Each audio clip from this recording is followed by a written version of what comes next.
रानो चिड़िया एक गरीब चिड़िया थी, लेकिन वो अपने दोनों बच्चों की हर खुशी पूरी करती थी। मम्मा, मेरा आज तरबूज खाने को दिल कर रहा है, मुझे तरबूज खिला दे। मेरे पास पैसे तो नहीं है, लेकिन मेरे साथ चलो, मैं अपने बच्चों को तरबूज जरूर खिलाऊंगी। रानो चिड़िया अपने दोनों बच्चों को साथ लेकर घर से निकलती है। कालू कौवा जंगल में तरबूज बेच रहा था। रानो चिड़िया कालू कौवे से कहती है, कौवे भैया, मेरे बच्चों का तरबूज खाने को दिल कर रहा है, लेकिन मेरे पास पैसे नहीं है। मेरे बच्चों को बिना पैसों के एक तरबूज दे दे। बिना पैसों के तो इस जंगल में कुछ नहीं मिलता। चल चल निकल यहाँ से। रानो चिड़िया थोड़ी दूर बैठकर रोने लग जाती है। मैं भी कितनी मजबूर हूँ, जो अपने बच्चों को एक तरबूज भी नहीं लेकर दे सकती। ही कालू कौवे की पत्नी गौरी कौवी कालू कौवे के पास आती है। कालू जी, इस छोटी चिड़िया से खेत के सारे तरबूज तुड़वा लो और बाद में कोई कच्चा सा तरबूज देकर दे देना इसे। हाँ, मैं ऐसा ही करता हूँ। फिर कालू कौवा रानो चिड़िया से कहता है, सुन रे चिड़िया, क्या तरबूज खाना है तेरे बच्चों को? चिड़िया दौड़कर कालू कौवे के पास जाती है। हाँ हाँ कौवे भैया, मेरे बच्चों ने तरबूज खाना है। ठीक है, तो ये टोकरी ले और मेरे खेत से सारे बड़े बड़े तरबूज तोड़कर इकट्ठे कर लो। मैं तुम्हें एक तरबूज फ्री में दे दूंगा। चिड़िया खुश हो जाती है और टोकरी उठाकर खेत में काम करने लगती है। चिड़िया के दोनों बच्चे एक जगह बैठे हुए अपनी माँ को देख रहे थे। गुड़िया बहन, मम्मा थक गई होंगी। मम्मा कहती है कि वो नहीं थकती, मम्मा तो सारा सारा दिन काम करती है। मम्मा चिड़िया सारा दिन काम करती है और जब शाम को सारे तरबूज तोड़ लेती है तो वो कालू कौवे से कहती है, कौवे भैया, आप खेत में जाकर देख लें, मैंने सारे बड़े बड़े तरबूज तोड़ दिए हैं। हाँ, अच्छा, बहुत अच्छा। कालू जी, चिड़िया को ये वाला तरबूज दे दो। फिर कालू कौवा रानो चिड़िया को एक छोटा सा तरबूज दे देता है। कौवे भैया, ये तरबूज तो बहुत छोटा सा है, इससे तो मेरे बच्चों का पेट भी नहीं भरेगा। तो और क्या, मैं पूरा खेत नाम लगवा दूं तुम्हारे? लेना है तो लो, वरना जाओ यहाँ से। चिड़िया बेचारी क्या करती, वो छोटा सा तरबूज ही लेकर अपने बच्चों को लेती है और अपने घर चली जाती है। गुड़िया बेटी, रसोई से चाकू उठा कर लाओ। गुड़िया रसोई से चाकू उठाकर लाती है। गुड़िया की मम्मा तरबूज काटती है, लेकिन वो तरबूज तो अंदर से पूरी तरह सफेद और कच्चा था। ये तो कच्चा है, उस कौवे ने धोखा किया है मेरे साथ। गुड़िया एक चोंच मारती है और बोलती है, मम्मा, इसका स्वाद भी बहुत बुरा है, हम ये तरबूज नहीं खा सकते। मम्मा चिड़िया वो कच्चा तरबूज लेकर कालू कौवे के पास जाती है, लेकिन कालू कौवा और गोरी कौवी अपना ठेला बंद करके अपने घर चले गए थे। कौवे तो चले गए, अच्छा मैं उनके घर जाती हूँ। चिड़िया कौवों के घर चली जाती है। तूने हिम्मत कैसे की मेरे घर आने की? चल निकल यहाँ से। तेरा तरबूज कच्चा निकला तो मैं क्या करूँ? भाग जाओ यहाँ से, हमारा सोने का वक्त हो गया है। कौवे भैया, मैंने दिन भर आपके खेत में काम किया और आप मुझे कच्चा तरबूज देकर भेज रहे हैं, ये अन्याय है। लेकिन कालू कौवा अपने घर का दरवाजा बंद कर लेता है। रानो चिड़िया वहाँ से उड़ती है और वापस अपने घर को होती है। रानो चिड़िया को उड़ते उड़ते जमीन पर कोई चमकती हुई चीज दिखाई देती है। रानो चिड़िया वहाँ आती है तो वो रोशनी एक तरबूज से निकल रही थी, जो एक बेल के साथ लगा हुआ था। ये कैसा तरबूज है? शायद ये पका हुआ तरबूज होगा। रानो चिड़िया वो तरबूज उठाकर अपने घर ले जाती है। गुड़िया बेटी, जाओ रसोई से चाकू उठाकर लाओ, अब देखते हैं कि हमारी किस्मत में क्या निकलता है। गुड़िया रसोई से चाकू उठाकर लाती है। मम्मा चिड़िया जैसे ही तरबूज काटती है तो तरबूज से सुनहरी रंग की रोशनी आती है और सब हैरान रह जाते हैं, क्योंकि उस तरबूज के बीज तो सोने के थे। गुड़िया बेटी, ऊपर वाले ने हमारी सुन ली, दिन बदल के उस कौवे ने हमारे साथ धोखा किया, लेकिन ऊपर वाला गरीबों की मदद जरूर करता है। कुकू भाई, हम भी अमीर बन गए। फिर मम्मा चिड़िया सोने के बीज निकाल कर एक थैली में डाल लेती है और दोनों बच्चे वो लाल मीठा तरबूज खा लेते हैं। रानो चिड़िया अब जंगल की सबसे अमीर चिड़िया बन चुकी थी। वो सारे गरीबों की मदद करती। कालू कौवे, इन सारे गरीब पक्षियों को एक एक तरबूज दे दो, ये लो अपने पैसे। ये देखकर कौवा तो हैरान रह जाता है और आंखें फाड़ फाड़ कर चिड़िया की तरफ देखने लगता है। चिड़िया चिड़िया, ये सब कैसे हुआ? कल तक तो तुम्हारे पास एक तरबूज लेने के लिए भी पैसे नहीं थे, और आज इतने पैसे कहाँ से आए? कौवे भैया, मैंने कभी किसी के साथ बुरा नहीं किया, हमेशा दूसरों की मदद की, और ऊपर वाले ने कभी भी मुझे निराश नहीं किया। ये सब मुझे इसलिए मिला है कि मैं इस काबिल थी। कौवा और कौवी चिड़िया की कामयाबी पर परेशान थे। प्यारे दोस्तों, इस कहानी को लाइक, अपने दोस्तों के साथ शेयर और चैनल को सब्सक्राइब करना बिल्कुल मत भूलना। आपका धन्यवाद। रानो चिड़िया की ऐसी कहानियाँ सुनने के लिए YouTube सर्च बार में रानो चिड़िया की कहानी लिखें या फिर ये बटन दबाकर बोलकर कहें रानो चिड़िया की कहानी।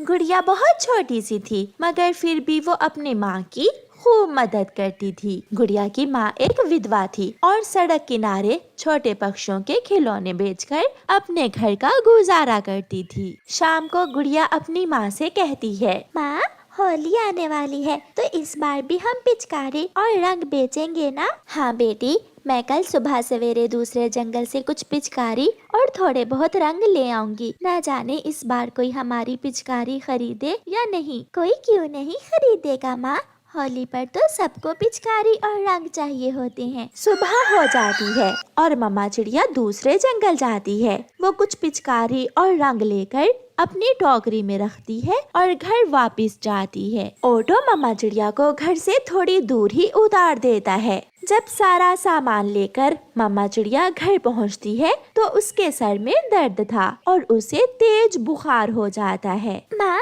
आपको तो तेज बुखार है, मैं अभी पड़ोसन हरियाली चाची को बुला कर लाती हूँ। हरियाली तोती आ जाती है। गुड़िया बेटी, तेरी माँ को तेज बुखार है बेटा, इसे दवाई और आराम की जरूरत है। चाची, माँ ठीक तो हो जाएगी ना? हाँ हाँ, तू चिंता न कर बेटी, अगर तेरे पास कुछ पैसे हैं तो अपनी माँ की दवा ले आ। नहीं चाची, मेरे पास तो कुछ भी नहीं है। जो भी पैसे थे उनसे माँ ने ये रंग और पिचकारी ले ली है, इन्हें बेचकर ही पैसे आएंगे। हरियाली चाची अपने घर चली जाती है। थोड़ी देर तक गुड़िया अपनी माँ के पास बैठी रहती है। माँ चिड़िया तो बुखार से बेहोश थी। गुड़िया जान गई थी कि अब माँ की दवा लाए बिना माँ ठीक नहीं होगी। दूसरे दिन होली थी। गुड़िया सुबह सुबह ही अपनी टोकरी लेकर सड़क किनारे जाकर बैठ जाती है। पिचकारी लो, रंग लो, रंग लो, पिचकारी लो। वो शाम तक बैठी रहती है, मगर कोई भी ग्राहक उससे रंग और पिचकारी लेने नहीं आता। जो पक्षी भी आता वो सीधा सामने वाली बड़ी दुकान पर चला जाता। भला सड़क किनारे कौन रुकने वाला था। थोड़ी देर बाद एक कौवी अपनी हवाई मोटर में वहाँ आकर रुकती है। मामा, मुझे वो छोटी चिड़िया से पिचकारी लेकर देना। नहीं नहीं बेटा, मैं तुम्हें वो सामने वाली बड़ी दुकान से रंग और पिचकारी ले दूंगी। गुड़िया रोने लग जाती है। मैम जी, आप अपने बेटे को मुझसे ही रंग और पिचकारी ले दें। देखें, मेरी पिचकारी बहुत अच्छी है। गुड़िया की आंखों में आंसू देखकर गौरी कौवी वहाँ रुक जाती है। अरे अरे, तू तो रोने ही लग गई। अच्छा लाओ, दे दो। फिर गौरी कौवी अपने बेटे जग्गू को एक पिचकारी और रंग ले देती है और अपनी हवाई मोटर में बैठकर वहाँ से चली जाती है। ये पैसे तो बहुत थोड़े हैं, मैं इन पैसों से माँ की दवा कैसे लूंगी? बैठे बैठे गुड़िया को अंधेरा होने लगता है। अब तो सभी पक्षी भी अपने अपने घरों को चले गए थे। एक गुड़िया ही वहाँ थी जो अभी भी आस लगाए बैठी थी कि शायद कोई उससे रंग और पिचकारी खरीद ले। वहाँ एक दुष्ट उल्लू आ जाता है जो गुड़िया को तंग करने लगता है। अकेली क्यों बैठी हो चिड़िया? क्या मैं भी तेरे साथ यहाँ बैठ जाऊँ? आप यहाँ से जाएं, मैं अपना काम खुद कर लूंगी। फिर वो उल्लू गुड़िया की पिचकारियाँ और रंग उठाकर इधर उधर फेंकने लगता है। ऐसा ना करें, मेरे पास इसके सिवा कुछ भी नहीं है। फिर वहाँ एक कार आकर रुकती है। उस कार में से वही कौवी जो शाम को गुड़िया से एक पिचकारी लेकर गई थी बाहर निकलती है। उसे देखते ही उल्लू वहाँ से भाग जाता है। मैं अपने बेटे के लिए आइसक्रीम लेने जा रही थी और तुम्हें देखा तो मैं रुक गई। तुम अभी तक घर क्यों नहीं गई हो? मैं घर कैसे जाऊं? मेरी माँ बहुत बीमार है, तेज बुखार है और ये सामान बेचकर ही माँ की दवा के पैसे आएंगे। ये सुनकर गौरी को उस चिड़िया पर बहुत दया आती है। चुप कर जाओ बेटी, मैं तुम्हारी मदद करूंगी। लाओ अपना ये सामान मेरी गाड़ी में रखो और मेरे साथ चलो। फिर गौरी कौवी गुड़िया का सामान अपनी गाड़ी में रख लेती है और गुड़िया को साथ लेकर उसके घर जाती है। अरे अरे, इसे तो बहुत तेज बुखार है, तुम अपनी माँ के पास बैठो और मैं अभी डॉक्टर को लेकर आती हूँ। बुलबुल डॉक्टर चिड़िया को दवा देती है और थोड़ी देर बाद मम्मा चिड़िया अपनी आंखें खोलती है। गुड़िया मेरी बेटी, क्या सामान बिक गया? हाँ माँ, मैंने होली का सामान बेच दिया है। गुड़िया बेटी, आप दोनों माँ बेटी मेरे साथ मेरे घर चलो और जब तक आपकी मम्मा ठीक नहीं हो जाती आप मेरे पास ही रहना। फिर गौरी कौवी मम्मा चिड़िया और गुड़िया को अपने साथ ले जाती है। ऐसे गौरी कौवी चिड़िया और उसकी बेटी की मदद करती है। प्यारे दोस्तों, इस कहानी को लाइक, अपने दोस्तों के साथ शेयर और चैनल को सब्सक्राइब करना बिल्कुल मत भूलना। आपका धन्यवाद। प्यारे दोस्तों, आप सबको हमारी तरफ से हैप्पी होली और होली की शुभकामनाएं। गुड़िया जल्दी करो, अब गुल्लक तोड़ भी दो। कुकू, इस गुल्लक में सारे पैसे मैंने जमा किए हुए हैं, फिर तुम्हें गुल्लक तोड़ने की इतनी बेचैनी क्यों है? क्या मेरी बहन मुझे अपने पैसों से होली मनाने के लिए चीजें नहीं लेकर देगी? अच्छा, तो इसीलिए तुम कल से मुझे बहुत प्यार से बुला रहे हो। मम्मा चिड़िया जो नदी पर गई हुई थी वो भी घर आ जाती है। कुकू बेटा, पिछली बार होली पर आप घर से बहुत दूर चले गए थे, इस बार ऐसा न करना। अपनी बहन के साथ घर के पास पास ही रंगों से खेल लेना। मम्मा, क्या मैं अपना गुल्लक तोड़ लूं और फिर हम बहन भाई अपने लिए होली की चीजें ले आए? हाँ हाँ बेटी, इसमें मुझसे पूछने की क्या जरूरत थी? ये पैसे तो आप पूरा साल जमा करती हो और हर बार होली से एक दिन पहले ही तो आप अपना गुल्लक तोड़ती हो। गुड़िया, अब तो तोड़ो ना अपना गुल्लक। 1 2 3। और फिर गुड़िया जोर से अपना गुल्लक फर्श पर गिरा देती है, जिसमें से कई सिक्के और कुछ रुपए इधर उधर बिखर जाते हैं। वाह गुड़िया, आपने बहुत पैसे जमा कर रखे थे अपने गुल्लक में। मैं आपकी तरह अपनी पॉकेट मनी फजूल चीजों पर नहीं खर्च करती थी, बल्कि मैं अपने गुल्लक में डाल लेती थी। चलो भाई, अब चाचा कबूतर की दुकान पर जाते हैं। बच्चों, जल्दी घर आ जाना। फिर वो दोनों बहन भाई कबूतर चाचा की दुकान से होली मनाने के लिए कुछ चीजें लेने चले जाते हैं। वो कबूतर चाचा की दुकान पर पहुंच जाते हैं। कबूतर चाचा ने लाल गुलाल, हरे और कई रंगों के गुलाल थालों में सजा कर रखे हुए थे। बड़ी और छोटी पिचकारियां भी, सब कुछ था चाचा कबूतर की दुकान पर। मैं भी इस जंगल में होली का सामान लेने आया था, मगर मेरे पास पैसे नहीं है। क्या आप मुझे अपने पैसे दे देंगे?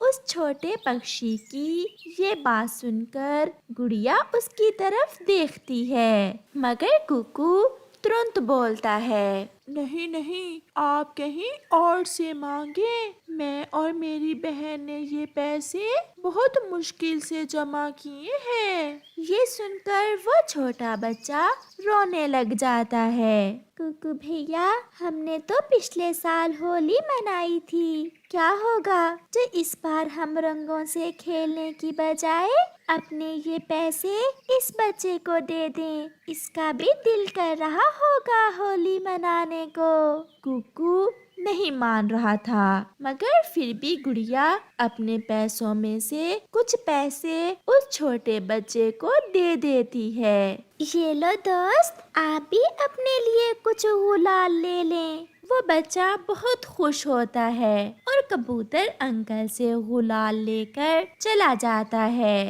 अब गुड़िया के पास पैसे थोड़े बचे थे, वो भी थोड़े से गुलाल ले लेती है और पिचकारी लिए बिना ही वहाँ से वो दोनों बहन भाई चले जाते हैं। रास्ते में जाते हुए गुड़िया अपने भाई से कहती है, भाई, रंग थोड़े ही सही, मगर मिठाई के बिना होली का क्या मजा। चलो हम तोते चाचा से मिठाई भी ले जाते हैं। फिर वो दोनों तोते चाचा के पास जाते हैं, मगर वहाँ भी वही छोटा बच्चा बैठा रो रहा था। अब क्यों रो रहे हैं?